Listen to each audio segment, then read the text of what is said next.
Ladies and gentlemen, welcome to Slick Media TV, pano pamazim untold stories pandokupakurira nyaya dzakasiyana-siyana, nyaya dzekuti mukadzinzwa munogona kufunga kuti inyambo yeti dziri nyaya dzakaitika zvemachokwadi. Nyaya yedu yanhasi inobva kuna sister tinoda kutsanangurira Jenny to Malawi. Tinombonzwa kunzi kuMalawi kwakatakura kurema.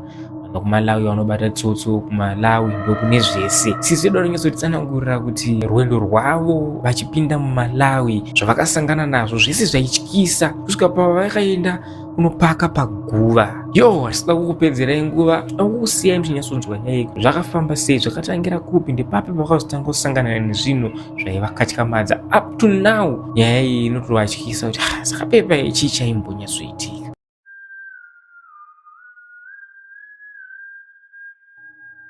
Ndichiteerera nyaya ya sister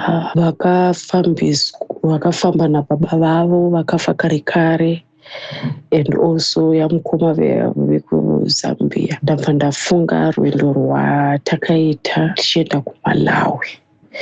Takaenda kuMalawi mukoma Slick tiri group. I'm not going to name the travel agency and also place kwacho kwataienda, but akasike kutanga travel agency ichienda kunzvimbo iyoyo. So mukoma Slick takabva Harare zvakanaka, taenda. It was around 2 a.m. patakabva kuno kuHarare. Taitira kuti tisvike kuMalawi kwakachena. Tikatopfuura zvedu zvakanaka kumwe kwese tete tapinda Malawi. Hatina kuenda neroad inoenda nemabhazi, takaenda nethe other road. Ivo ndo vaiziva, ini kanga kari kekutanga kangu kuenda that area iyoyo. Mukoma Slick takasvika paY junction, tandato Malawi. Tasvika paY junction, third road ndo yanga itori highway road. Apa tiri paY junction bhazi motikari yedu yamira. The other road yachona idust. Bvawo kuti vedu eka tanonoka. By this time tofanira kunge tatuwo pavhenyu, saka asina mhosva. Distance yasara yakudeterminwa kuti tichafamba sei panapa. Tikafamba neroad iyo idust, ishortcut. Tikafamba highway ithird zvayo, but inotora nguva. But hatisi kuziva manje nekunaya nemafloods akamboitika kuMalawi kuti shortcut iyi iri kufambika here. Timobva rafunga bva rangoti ngatibvunzei apo tikuona chinenge chiservice station, chifuel station. Tasvika pachifuel station cheche tarova mota, tasvika pafuel station bye. Mukoma Slick fuel station iyaya iri kuita kunge yakapedzisira kushanda kumawazi before Chimurenga. Manzwa Mukoma Slick kwakutoseka izvozvo. Ive panoshanda here pano panapa? Saka titamboona pane munhu anga akamira apa. Vatangopaka motikari yedu ipapo, abva angokaruka angosvikawo pamotikari pedu. Murume uyu Mukoma Slick haanambobvira atarisa vanhu vaaitaura navo kana motikari yatanga tiinayo. Aipindura akatarisa kusaidi, aipa madirection akatarisa kusaidi. Mukoma Slick akati pamadirection achiti road good, beautiful road, straight road, 10-1 straight road. Madirektiro anoita maNigerian aya Mukoma Slick ndo aiitwa nemurume uya. Ndiziva kuti munhu here kana kuti chipoko here Mukoma Slick. Muchikaira bhatano ngatipinde neroad because mugari wekuno ari kuti dust road it's okay, yakanaka, haina kuafektika. Takarova mota Mukoma Slick. Tikutaura zvokuti from 9 p.m. kusvika around 11:30 somewhere there, tichingorova chete road mudust. Hapana kana chatiri kuona kana vanhu kana dzimba, ingori road chete. Saka jokingly vanhu tinawo motikari vakutoti vakomana tichazodzamara tazopinda taamuleki. kuti usiri kumbona kana is any structure murodhi. Tikati kai tingoendai apa motikari mazara dust kuzi dust road kai. But mabridge avo akafanirwa mabridge unotwa kumamisha twetwe tokuti chinenge chingori chiconcrete slab chakangovakwa saka chongogadzikwa apa rato bridge concrete slab rere pataka. Sorry about that. Ndakatwa foni ichipinda. Sorry. So kumasliki tanga takutya kuti saka tichapapfuura sei kuti tidzokere kumashure anga ma1 kuti tiende kumberi kabridge aka karuda kujambuka aka apa motikari driver akangoruma muromo abva atsika mafuta. Those driving skills ndayaona mutv mukomasliki abva atsika mafuta abva ajamba pachiconcrete pepe abva angoskonolenda abva atura mafemu varova mota.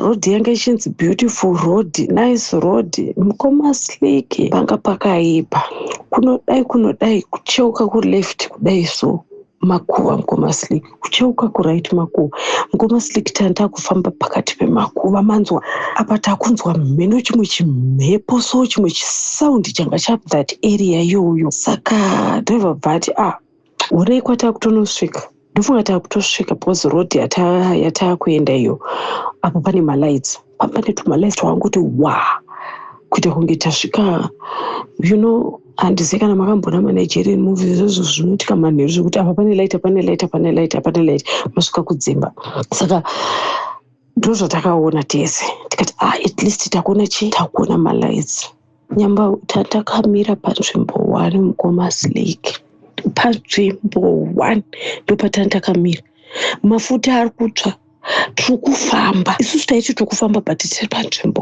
1 amheno chakazongoitika mukomasliki tangodai so malights aidisappear ndikati vanhu ava mukonzontaura kuti vanhu ava varara same time. Driver angoti dai Mwari vatibatsira unoziva akangoti dai Mwari vatibatsira. Assistant wakabva angocheuka akati guys vanonamata gatinamatei munhu anga akuzvinamatira akagara paanga akagara mukomasliki vavarova mota ndofunga vakarova mota from 11:30 kusvika kuma2:1. Driver bvati guys I'm regretting taking this route. Dai taenda neroute yanzi highway dai tasvika kare because it was 4 hours.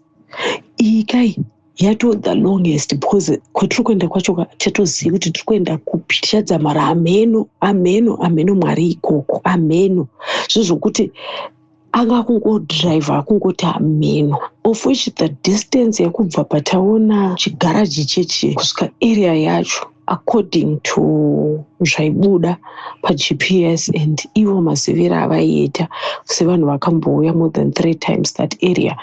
It was just supposed to be 2.5 hours. But takaramba tichitendera tiri pa one spot tichidzoka back tichitendera tiri pa one spot tichidzoka back kudzamara tatopedza maprayers munhu wese anamata adi ndopatakazotanga kunyatsofamba kunzwa kuti hapana patinenge takutofamba zveshuwa. Tasvika pane imwe imba so malights aya disappear but tasvika patapaka pane imwe imba so the house was so beautiful mukomasliki. Pataridza bhero kuridza bhero pana angabude hapana angabude saka munhu anga akarara kumashure pakasumudza musoro zvikanzi mukuridzirani bhero patati harisi kuona pamba apo zvikanzi guva iro kumasliki tairidzira guva tairidzira bhero hana dzedu dzakatanga kuti ba kumasliki munoziva hapana akazombotaura nemunhu mumota tanga tangonyarara zvinhu. Driver akati guys atirambe tichinamata handei tikuenda kupi we don't know handei because fuel yakuda kupera tiri pakati pemakuva apa takatsika makuva evaridzi mukomasliki tandichitofamba pamusoro pemakuva all along tanga takatomira futi paguva tichiridzira bhero guva mukomasliki. Mwari vari kwavo takanamata ende tanga tine one of the guys ari very well known zvokuti doro aimwa zvake doro rake but akaita soba anga kuita kaudrunk akaita soba akatanga kunamata karakashanda mukoma Slick akati dhiraivharo wamota 10 left urove mota left makuva futi left rakumana tisitozonopinda muguva rakacherwa kare 10 left urove mota akatenda left drive akarova mota takafara munoziva tazoona tumatak shop it will still be life out there area tanga tiri dzanga dzakumba 1 but tumatak shop twakavhurwa ndopatakatanga kuona kuti takusvika takatora mafemo zvokuti mukoma Slick handisatadya munonyepa nzara inouya inoenda ini ndanda kungoti Mwari kana makati ndichafira kunoka I will die here it's fine ndokwakaberekerwa amai vangu ndandafira kumusha kwaamai vangu it's okay my ancestors amai vangu ari kuno takazonosvika paarea ipapo pataienda dzakumatutu zvikanzi patakuexplaina mafambiro ataita vanhu ipapo vakangoti tarisa tese bavati are you guys okay tikati we are okay zvikanzi kubva paarea yamamira paY junction from that area hakuna fuel station tikati yatiri kuti fuel station igarage zvikanzi hapana garage ende mapinda nerodhi yemakuva mukoma Slick takangosumuka bvataenda kunoita check in kumarooms edu mumwe nemumwe anga rumu kwake achigeza bvatangonyorerana mameseji kuti tomutsana later 9 o'clock makuseni vanhu vachimuka chigeza tichinosangana pataisangana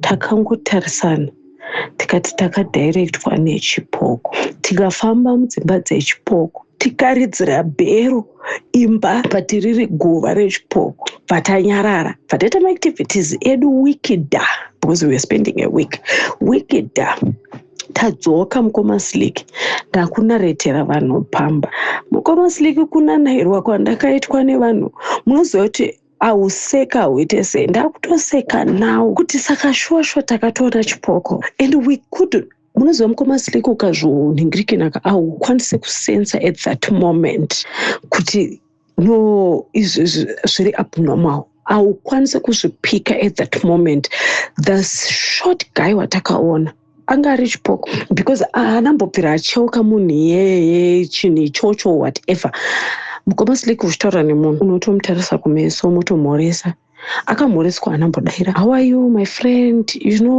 know those greetings okay we are going this the road what akangoti road beautiful no how are you I'm fine omuli bwanji or what nothing nix road beautiful straight 10 beautiful road straight right straight go there enjoy nothing mukoma Slick not even goodbye takati okay thank you bye not even ndofunga dai akati bye saka dai takatonofa I don't know pakudzoka mukoma Slick takati taudzokera rodhi yatauya nayo taudzoka nerodhi yatauya nayo taunozvionera tega but arambidzwa zvikanzi no don't go you don't use that road ever again saka takazoedu the third road vatamira panhingirikini papai kwangu kwakachena it was around 10 vatapinda tichiziva kunoona fuel station iyai tingaonekana fuel